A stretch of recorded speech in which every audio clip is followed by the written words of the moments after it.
లక్షల డబ్బులు సంపాదించినా కూడా వృధా అవుతుంది.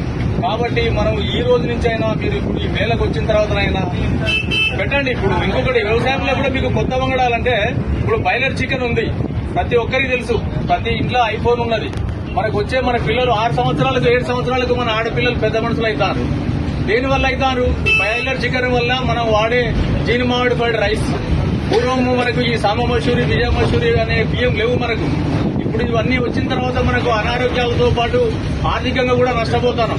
ఇలా మీరు 40 క్వింటాలు 50 క్వింటాలు పండించి ఒక అమ్మాయి డెలివరీ కావాలంటే హాస్పిటల్ ఎంత ఖర్చు అవుతుంది, ఒక ప్రెగ్నెన్సీ కావాలంటే ఎంత ఖర్చు అవుతుంది, ఒకసారి మనం హాస్పిటల్ పోతే ఒక కిడ్నీ ప్రాబ్లం అయితే ఎంత ఖర్చు అవుతుంది, ఒక లివర్ దెబ్బతింటే ఎంత ఖర్చు అవుతుంది, మానసికంగా కుటుంబం ఎంత ఇబ్బంది పడుతుంది.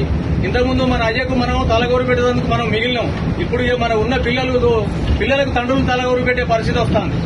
ఈ మందుల కూడు తినడం వల్ల మెంటల్ గా మైండ్ మ్యాచర్ అయితే లేదు. ఒక పిల్లగానికి తండ్రి చెప్పే పరిస్థితి లేదు.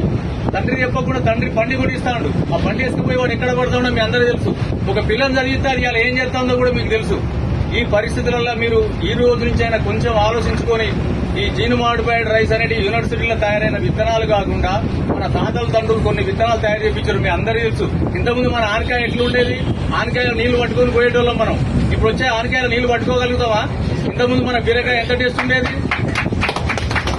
ఇంతకుముందు మన రాములకాయలు పచ్చిమిరపకాయలు గోలించుకుని రోడ్ల నూరుకుంటే ఎంత టేస్ట్ ఉండేది? ఇప్పుడు ఆ పరిస్థితి ఉందా మనకు? ఆ పరిస్థితి లేకుండా పోయింది. ఎంతమంది ఇళ్ల కరివేపాకు చెట్లు మీద చేయలేకుండా? ఎంతమంది ఇళ్ల నిమ్మ చెట్టు ఉన్నది? ఎంతమంది ఇళ్ల నిమ్మ చెట్టు?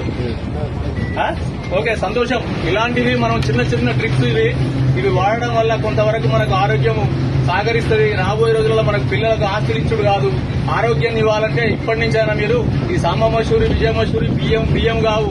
మనకు వచ్చే రోగాలలో 50% బీపీ షుగర్లు రావడానికి కారణం సాంబ మసూరి, విజయ మసూరి బియ్యం.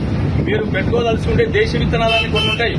భూమి మీద మానవులు పుట్టినప్పుడు భగవంతుడు ఏమి ఇచ్చిండంటే పక్షులకు పనులు ఇచ్చిండు. వాటికి రోగాలున్నాయా? ఏ పక్షికైనా హాస్పిటల్ ఉందా? జంతువులకు గడ్డి ఇచ్చిండు.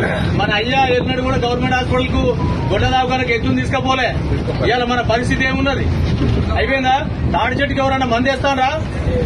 చిన్నపక్క చెట్టుకు ఎవరన్నా మందేస్తానరా? చింత చెట్టుకు ఎవరన్నా మందేస్తానరా? ఈ ఏ చెట్టుకు అడవిల చెట్లకు మందు లేనప్పుడు మనము భూమి మీద ఎందుకు మందు పోసి భూమి ఆరోగ్యం ఖరాబ్ చేసి ఆ భూమిలో వచ్చిన పంట తిని మనం ఎందుకు ఆరోగ్యం ఖరాబ్ చేసుకుంటాం? ఈ పరిస్థితి రాకుండా ఉండాలంటే ప్రతి ఇంట్లో ఒక ఆవును పెంచుకోండి.